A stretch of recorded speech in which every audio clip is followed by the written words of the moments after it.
दोस्तों हमारे YouTube channel में आपका स्वागत है। तो आइए शुरू करते हैं हम रीट लेवल फर्स्ट के इन्वायरमेंटल स्टडीज़ की आंसर की आपको बताते हैं। तो चलिए क्वेश्चन नंबर 1 देखते हैं। 121 नंबर का, विश्व में कांग सुंग की तरफ से माउंट एवरेस्ट पर सफलतापूर्वक चढ़ने वाली प्रथम महिला कौन है? तो उसकी तरफ से प्रथम महिला कौन है? संतोष यादव। ऑप्शन बी आपका करेक्ट आंसर हो गया। ठीक है, अगला क्वेश्चन है, अंतर्राष्ट्रीय जैव विविधता दिवस किस दिन मनाया जाता है? तो अंतर्राष्ट्रीय जैव विविधता दिवस मनाया जाता है 22 मई को। तो करेक्ट आंसर हो जाएगा ऑप्शन सी। तो चलिए दोस्तों अगले क्वेश्चन पे चलते हैं। भारत में रेडियो प्रसारण की शुरुआत कब हुई थी? तो भारत में रेडियो प्रसारण की शुरुआत हुई थी 1927 में। ऑप्शन बी जो करेक्ट आंसर। ओके, अगला क्वेश्चन है, विटामिन ए की कमी से कौन सा रोग होता है? विटामिन ए की कमी से होता है रतौंधी। Option B your correct answer. अगले क्वेश्चन पे चलते हैं, सौर परिवार का सबसे बड़ा ग्रह कौन सा है?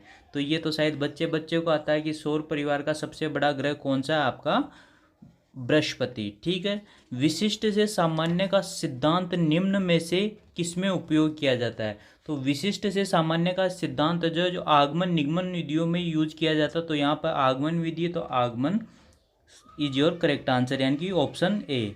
रानीखेत रोग किससे संबंधित है? तो रानीखेत रोग है वो मुर्गियों से संबंधित होता है। तो option C is your correct answer. तो अगले क्वेश्चन पे चलने से पहले अगर आपको जानकारी अच्छी लगी हो तो प्लीज़ लाइक एंड सब्सक्राइब करना ना भूलिएगा। ठीक है, पर्यावरण में जैविक घटक है। तो पर्यावरण में जैविक घटक पहाड़, नदियाँ, मैदान नहीं है। कौन है? पौधे जो है वो पर्यावरण में आपके जैविक घटक है। ठीक है, वनोन्मूलन का दुष्परिणाम है। तो देखो, वन के उन्मूलन से क्या होता है? अगर वनों की यानी कि कटाई करते हो आप, तो उनसे क्या होता है? मृदा अपरदन में वृद्धि होती है। ओके, तो ये सिंपल सा क्वेश्चन है। अफीम किससे प्राप्त की जाती है? ये थोड़ा सा अच्छा क्वेश्चन है। अफीम प्राप्त की जाती है पेपावर सोमनीफेरम। ठीक है, तो इसका ऑप्शन ए इसका क्या हो जाएगा? करेक्ट आंसर हो जाएगा। ठीक है, अब इसका अगला क्वेश्चन है, स्वच्छ भारत मिशन कब शुरू किया गया था? ये आपको सबको पता होगा कि स्वच्छ भारत मिशन जो है महात्मा गांधी की जो जयंती है 2 अक्टूबर को, उसको शुरू किया गया था। और कब किया गया था? 2 अक्टूबर 2014 को शुरू किया गया था। ठीक है, निम्नलिखित को सुमेलित कीजिए। तो इसमें आएगा ऑप्शन डी। ठीक है, ऑप्शन डी पे आप टिक लगा लीजिए, वो आ जाएगा। ठीक है, अब चलिए अगले क्वेश्चन पे चलते हैं। तो अगले क्वेश्चन की शुरुआत करते हैं। बर्फ़ से बनाया गया घर कहलाता है। तो बर्फ़ से जो घर बनाया जाता है वो इग्लू प्रजाति से संबंधित है, तो उसे इग्लू कहा जाता है। ठीक है, अगला है, राजस्थान का जिला जो राज्य के अधिकतम जिलों के साथ अपनी सीमा साझा करता है। तो सबसे बड़ा वैसे पाली है, पर पाली ऑप्शन नहीं है। सेकंड नंबर पे नागौर। तो डी ऑप्शन आपका क्या हो जाएगा? करेक्ट हो जाएगा। ओके, तो इसके बाद है, कपड़ों का समूह जिसे बिना सिले पहना जाता है। अब ये तो सिंपल सा क्वेश्चन है। डी ऑप्शन देखते हैं, धोती बिना सिली पहनी जाती है, बिल्कुल। साड़ी बिल्कुल बिना सिली पहनी जाती है, और पगड़ी बिल्कुल बिना सिली पहनी जाती है। तो ऑप्शन डी क्या हो जाएगा? आपका करेक्ट आंसर हो जाएगा। ठीक है, तो चलिए अगले क्वेश्चन पे चलते हैं। ठीक है, अगले क्वेश्चन से प्लीज़ लाइक एंड सब्सक्राइब करते रहिएगा, ताकि इसी प्रकार आपको जो भी इम्पोर्टेंट आंसर कीज़ है या कोई भी इंफॉर्मेशन है वो सब चीज़ें आपको मिलती रहे। ठीक है, तो अगला क्वेश्चन पढ़ते हैं अपन। ग्रेगर जॉन मेंडल ने शोध कार्य किया था। तो ये सबको पता है कि ग्रेगर जॉन मेंडल जो साइंटिस्ट थे, उन्होंने मटर पर क्या किया था? अपना शोध कार्य किया था। तो उद्यान मटर पर। ठीक है, प्रथम भारतीय अंतरिक्ष यात्री कौन थे? तो ये तो बिल्कुल बच्चों वाला सवाल है, राकेश शर्मा। ठीक है, वैसे पेपर का लेवल देखा जाए तो बहुत इजी है रीड के हिसाब से। निम्नलिखित में से राजस्थान किस दुर्ग के चिड़िया टूर के नाम से जाना जाता है? चिड़िया टूंग के नाम से जाना जाता है। तो ये मेहरानगढ़ दुर्ग है जो जोधपुर में है, उसे चिड़िया टूंग के नाम से वो जाना जाता है। ठीक है, तो चलिए अगले क्वेश्चन पे चलते हैं।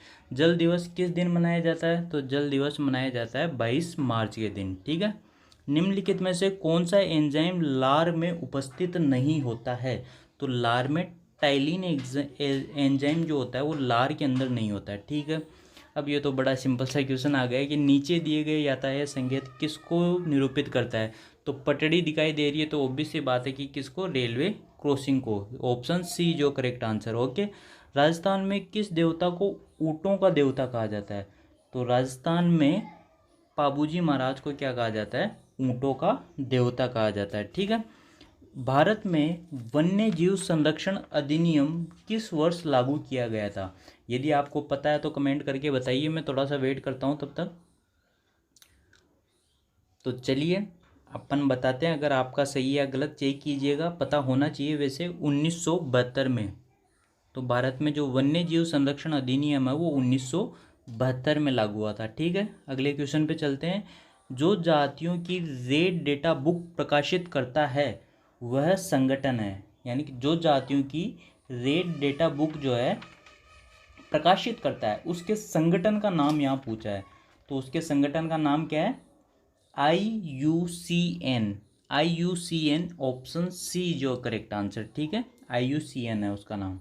तो अगला क्वेश्चन है, जैव विविधता यानी कि बायोडाइवर्सिटी शब्द का प्रयोग सर्वप्रथम किसने किया था? शब्द किसने दिया था, अर्थात ये वर्ड जो है वो किसने दिया है? तो वो वर्ड दिया है WG रोजन ने, option D. WG Rosen, option D जो करेक्ट आंसर। ठीक है, अगले क्वेश्चन पे चलते हैं। निम्नलिखित में से उस त्यौहार को चुनिए जो श्रावण की पूर्णिमा को मनाया जाता है। तो पता होना चाहिए सबको, रक्षाबंधन है जो श्रावण की पूर्णिमा को मनाया जाता है। अगले क्वेश्चन पे है, सीताबाड़ी का मेला या सहारिया जनजाति का कुंभ नहीं लगता है जहाँ लगता है सीताबाड़ी का मेला। अगला क्वेश्चन है आपका, सीताबाड़ी का मेला सहारिया जनजाति का कुंभ जहाँ लगता है, तो कहाँ लगता है वो? जो सीताबाड़ी का मेला है वो 12 में लगता है, तो 12 केलवाड़ा 12 के अंदर। ठीक है, राजस्थान का राज्य वृक्ष खेजड़ी है, बच्चों वाला सवाल है फिर से। अगला क्वेश्चन है, निम्नलिखित में से कौन सा एंजाइम अग्नाशय द्वारा स्रावित नहीं होता है? तो रेनिन जो है वो अग्नाशय द्वारा स्रावित नहीं होता है। ठीक है, भारत का राष्ट्रीय जलीय प्राणी वो है गांगेय डॉल्फिन जो है राष्ट्रीय जलीय प्राणी है। ठीक है, तो हो गई क्वेश्चन कंप्लीट। तो थैंक यू फ्रेंड।